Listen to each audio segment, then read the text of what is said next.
You're listening to In My Humble Opinion with Maxilia Robinson and Charles Lewis. Only on 101.3 Jams.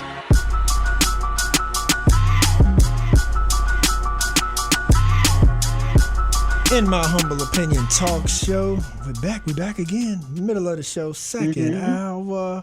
Miss Max. Yeah. Razor. Aaron. Jim.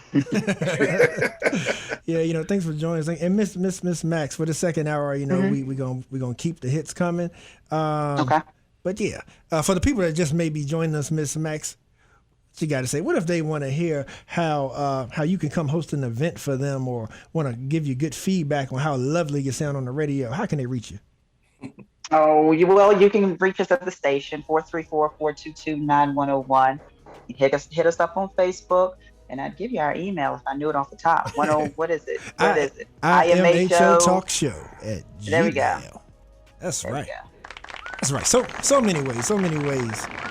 And so to kick off this hour, we got so much still playing, so much show left. But right now we are joined by some guests as promised. That's representing an entity that's very near and dear to my heart. The Music Resource Center.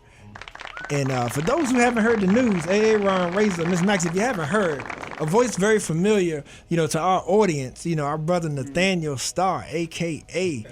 Thelonious Coltrane, a.k.a. Go ahead. But his mama named him Lester Jackson. That's what I'm going to call him. So that's fun. So our dear brother is the new board chair for the Music Resource Center here in Charlottesville. Go ahead. Man, so much props to you on that new appointment, man. Definitely well deserved. Definitely, equipped for that duty. And you have also brought with you the executive director of the Music Resource Center, Miss Alice Fox. Nice to meet you, Alice. Thanks so much for having us. Yeah, thank you all for coming. And as I mentioned, I'll kick it over to you guys for those who may not be aware of the Music Resource Center, what you guys offer, and even, how those who want to support it can support it, those who want to become members, how they can become members. We want to cover all that, but I'll definitely let you guys know if you don't. Pretty sure Lester knows. But me coming up as a kid, coming down all the way from Madison County, I was able to be a member. That's where I met Mr. Ivan Orr. Yeah. Because Ivan Orr was, I believe, he may have been director or maybe board chair back then. He was one of the original founders of the MRC, and then he was a board chair and he was the executive director. Right, and then DJ Clee Logan, as all of our listeners know, he does Soul Lounge right after this show every Sunday. Clee, was a DJ and also a man that was at the record stores, and I think he may have been the one that told me about it. Originally. So so I'm a '90s member, came up with all those cats. I know Lester was in and out of there. Yep. So that's where you became a rapper. Hey, C-Dog.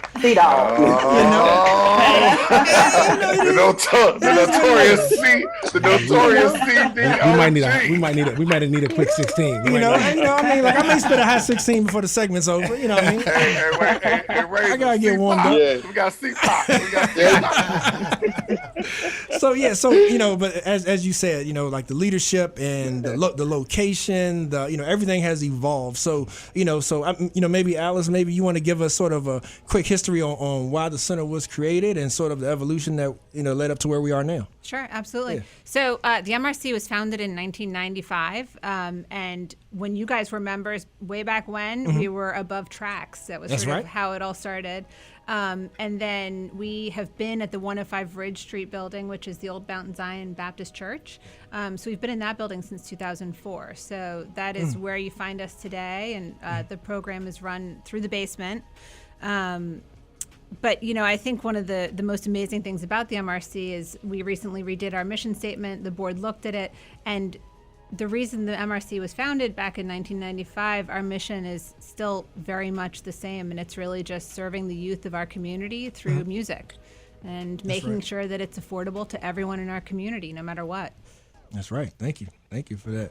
And so Lester, you being the board chair, man, like kind of. First I want to hear like the impression that the center left on you, because apparently it was invaluable for you to still want to be board member and then be board chair. So kind of tell us your experience and what led to that decision to be chair of the board. Well, first of all, I didn't decide to be chair of the board. It's an amazing privilege and honor. I know how that is. I'm thankful for it. But yeah, the MRC, man, I don't know if I can like quickly explain how important that place is. Mm-hmm. But anybody who's ever been a part of it, been around it, volunteered at it, been a member, whatever capacity you were around the MRC, you understand that it's a staple of our community. Absolutely. It's a beautiful place. It's a place where all of these brilliant young ones come together, man, and their creative energy is just like they smash into each other. Mm-hmm. And it doesn't matter, you could be a rapper, a singer, an instrument, dancer at this point. We have a dance studio in there now. That's right. And it's just an all-around cool place to be, man. Like, and it was always that. It was that back when we called it the studios, actually. You know that. We ain't called it MRC. We called it the studios back in the day. Yeah. Going to the studios. And so it's always maintained that, right? And in a lot of ways, I've mentioned it before, man, the MRC saved my life in a lot of ways, man. It kept me out of a lot of trouble that, some of my friends weren't able to stay out of. All right, I got you. It gave me an opportunity to focus my energy in something that was powerful and creative, man. So I knew that I always wanted to be a part of it in some way. There was a gap there that, life happened, post me being a member and becoming an adult, a full-grown adult, that I wasn't a part of it. And I was like, man, I have to find a way to be involved with this place that means so much to me, man. So I wanted to be a board member. I went to some board training for a while, and we have a mutual contact there. And I told him the board that I'd be interested in serving on right out of the gate will be the MRC. Right. Oh, man. And they reached out to Alice, and we went from there, man. That's great, man. That's great. Yeah, I can definitely speak on the relationships that were formed there. In so many ways, it was sort of like a YMCA or like a Boys and Girls Club from the standpoint of the relationships that I forged then that I have now. Right. Like see guys in public, it's all love, we catching up, we want to know, what you up to, or if somebody's still looking to connect with different artists, producers, whatever, like we're still in touch trying to make those connections, man. And and there's been a lot of success stories, yourself included. Well, Bumpy Brown, there's so many of us that were there during that time. Newman. Yeah, oh yeah, Chris Newman, shout out Chris Newman, one of the original hosts here on Jams, yeah. You know what I mean? Like the place is storied, man. Like, a lot of success stories. It's a privilege. It's a privilege. It's an honor. Like I said, to even be a part of it, man. To have been a member back at that time, I didn't realize the impact that it would have on my life going forward. But man, I knew that I wanted to come back and see if I could like leave some kind of imprint on the current students, man. I like just popping in on them. Yeah. Popping in, and they're doing something, they're working on something. I just walk in the studio. What's going on in here? What y'all got going on? I want to hear it. What's going on? Sing something, rap. Whatever it is you're doing. Because being heard and being seen, man, is so much. It's so powerful, right? And that's what the MRC provides, man. You can go in and record your stuff on this professional equipment, and then you're immediately immortalized. This stuff is here forever. Yeah. You know what I mean? So being seen and being heard is like, it's the magic that this place offers, man, that I knew that I wanted to be a part of. Yeah. And a good plug for that too, man, is it's so easy nowadays to, to create things because software is just readily available, apps are readily available. But I think it speaks volumes though, to be able to have professionals such as yourself to still be able to oversee it, to guide these young minds who have all these great, brilliant ideas, but to still get that professional assistance, I think is invaluable. Yeah. So, so speaking of which, Alice, like maybe, like shout out some of the supporters and stuff. Like, how do you all, how have you kept it up, for multiple decades, and even like with some of the ideas going forward? Sure. So the MRC, I think a big part of our success is the community. The community has really supported us financially. Our individual donors are a huge part of how we make our annual budget, because we really don't want it to be too expensive for anyone to join. So membership fees are a really small part of our annual budget. Right. So the Charlottesville community and the level of support we get on an annual basis is just unbelievable and amazing. And so going forward, the MRC, we offer the same services that we've offered for years. Kids can walk in the door with multiple albums of music that they're ready to record, and we can go straight to that. But we also have kids who walk in the door and know they're interested in music, but don't really know what they want to do. And so they can try everything that they want while they're at the center. And the great thing is that they join for an annual fee, and they have access to absolutely everything we have to offer. We have lessons, so all lessons are free, any type of lesson you want, dance, voice, musical instruments, working in the recording studio. If they think it, we'll do it, is basically sort of the motto. We really try to customize it for what kids are interested in. We are there to work with them and help teach them what they're interested in learning. And they learn a lot from one another, too. And I think that's sort of one of the best parts. Yeah, I mean, and she went through it real quickly. But as you remember, like, I'm going to tell you, like, so you're getting this $1 million experience. And I remember when I was a member there, I paid $1 for a year's membership. Right, and that's only possible because, like, as Alice mentioned, like, the community supports the MRC in the way that it does, man. But like $1, I mean, it was low income, obviously, but for $1, man, I was able to, like, have these experiences that I can count up right now. Like, I can bring them back up, as I know you can as well, man. Like, so it's what's going through my mind right now. What?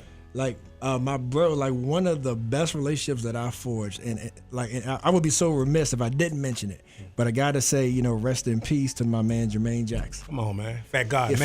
Fat God. Let's go, Mankey. All day. Hey, look, I'll take you one further. Enlisted Army. Listen, so I was in an offshoot of that called Murder Squad. Oh, okay. Hey, Alice, I don't know if you still want him as a chair, in the Murder Squad. I don't know. That was a long time ago, First Alice. I'm hearing of this. That was a long time ago, Alice. but my content has changed. Facts. Yeah. No, but hey, Joe. Yeah, yes, sir. I gotta ask Lester this. Yeah. Hey, you got a melody in you? Right now? You right now.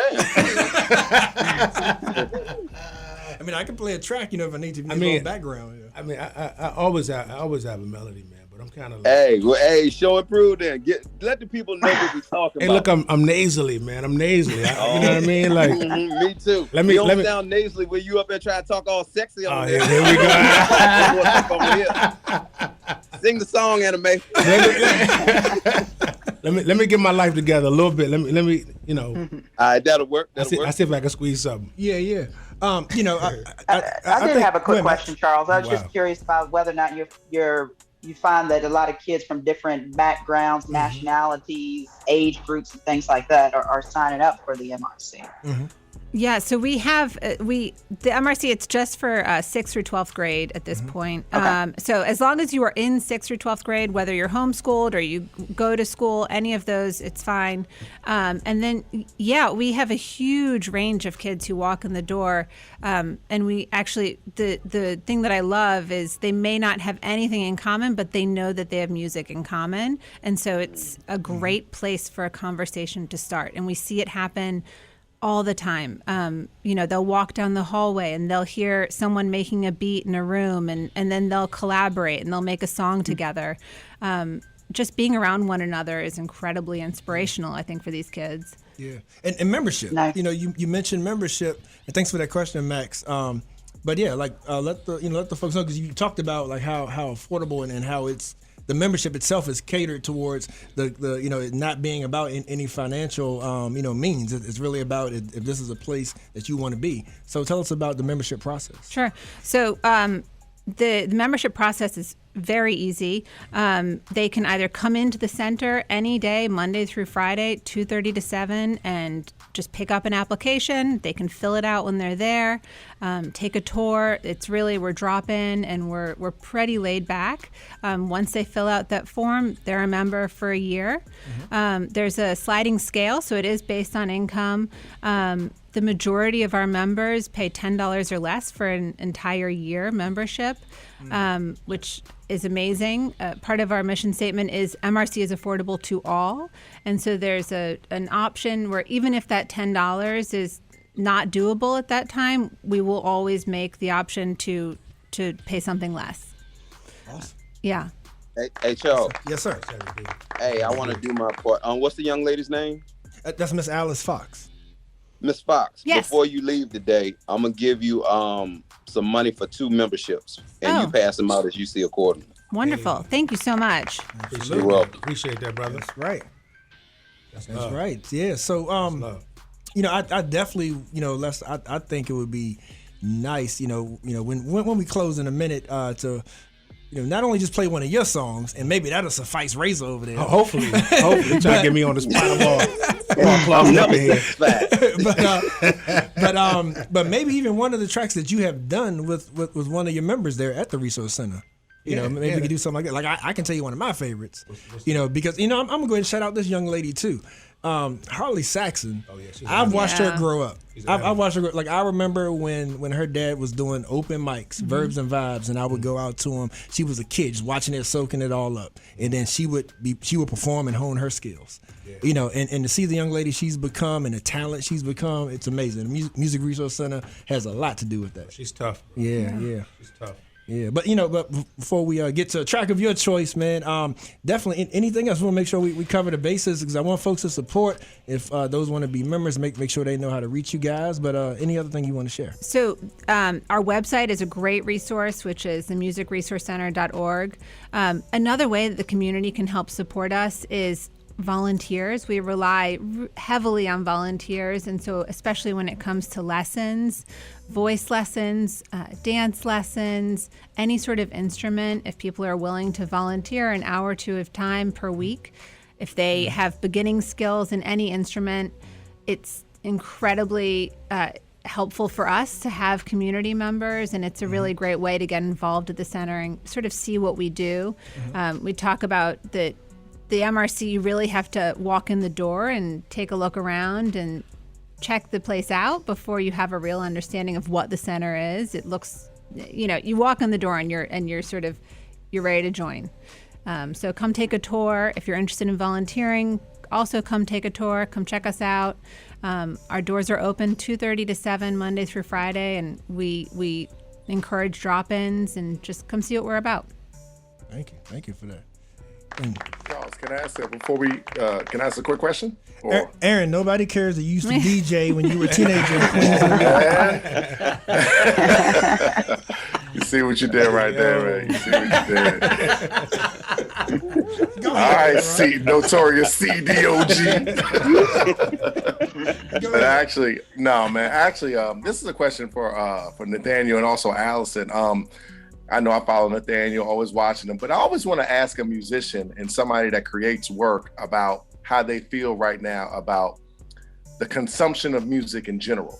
I mean, if we can think about even 20 years ago, how we consume music, 20 years before that, how we consume music, 20 years before that, just to ask Allison, both of you guys, where do you think music is as a place for the people that enjoy the art? So for those of us that enjoy live music or anything of that nature, coming from an artist standpoint, do you think it's overconsumption? Do you think we're in a good space, Nathaniel? Just wanted to kind of get some thoughts on the top of your head of where you think music as for the consumer, for the people that are looking to get the art, like what kind of place are we in right now?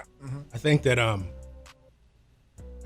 there's definitely no shortage of music, right? And so I feel that's a positive.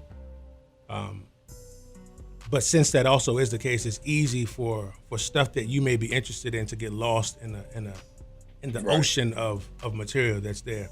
I try very hard to not be like the old head to get off my lawn. Like, old head the club, I try very. That ain't music. I try not to be that because everything evolves, right? And just because I may not be into something doesn't mean that it's not hot. For whoever it's hot to, right? So I don't want to say that it's a whole lot of stuff in the way. I don't think so, man. You just have a lot of variety now, man. And since that's the case, it makes you have to do a little bit of research. Like you have to hone in on exactly what you like. It's available. It's there. It's not like stuff isn't there. Everything is available. It may be a little harder to get to. Yeah. a trash can got a whole lot of variety. Oh man, don't do that. Don't do that. I'm not. Listen, I'm not. I'm not doing this. I'm not doing it. I'm not doing. You can do it. I'm not doing it. I'm not doing it. But Aaron does make me think of a great point. The business part of it. Like, do you guys get into to guiding artists like that may be trying to make decisions, like when it comes to a business move? You know what I mean? Like if saying, hey, I got this. People who say they have a production company, somebody got a small label. Do you get into the education? We do a little bit, and again, it tends to be individualized to what the member's looking at. We've had a couple of instances where we've been concerned where maybe somewhat like production studios who reached out on different social media platforms, and we just caution them to be careful. And when it comes to outgoing and performing, whether it's live or online, also you need to get paid for the music that you're making. That's right. And so really encouraging them that if they are going to perform, that they deserve to get paid, and especially if it's music that they're performing and writing on their own. It's the importance of that, I think, is also really a good lesson for them. So we haven't had much of that, but we put out annual compilations, and so we try and share the music that way. And a lot of them, I think SoundCloud is a popular place for them to post stuff. So getting their name out there and just getting heard.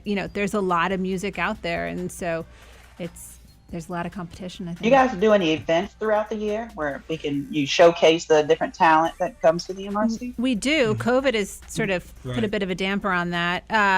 So we typically do sort of quarterly showcases where students get up. A big part of it is teaching them how to perform, how to get on stage and just get comfortable and being in front of people and performing in front of people. So we try and do that quarterly where we open it up to the community, we get pizza, and we just let kids practice performing in front of an audience. That's big. Yeah.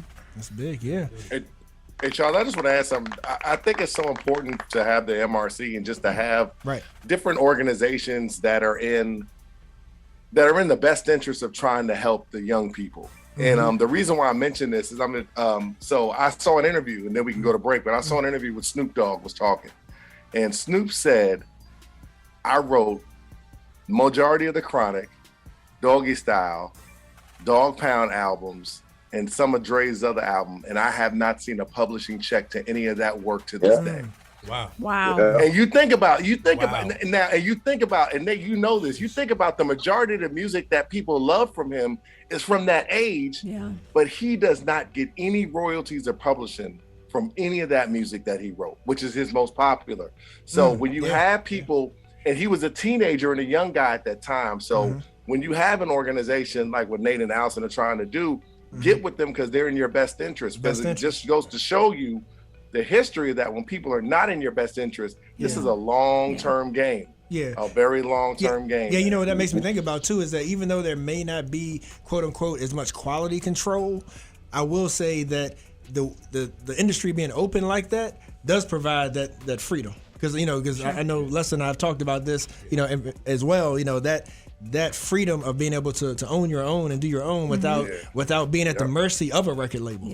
Is so important to new artists. Oh, it's true. I've had the opportunity to sign 2 record deals, and I turned them both down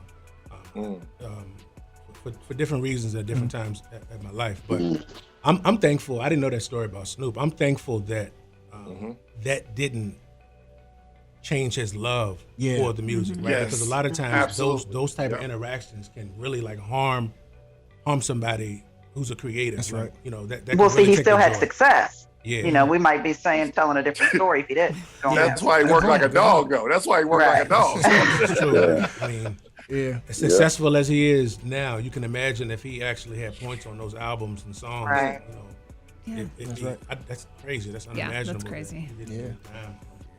Yeah, so thank y'all again, Alice and Lester. But as we let you guys go, we gotta mention how they reach Nathaniel Starr as well, and then I want you to pick whatever song. I know Max I think requested "Love Goes." She requested a song called "Meditation." Let me okay, my bad. Okay. All right, I got that one. I got that one too.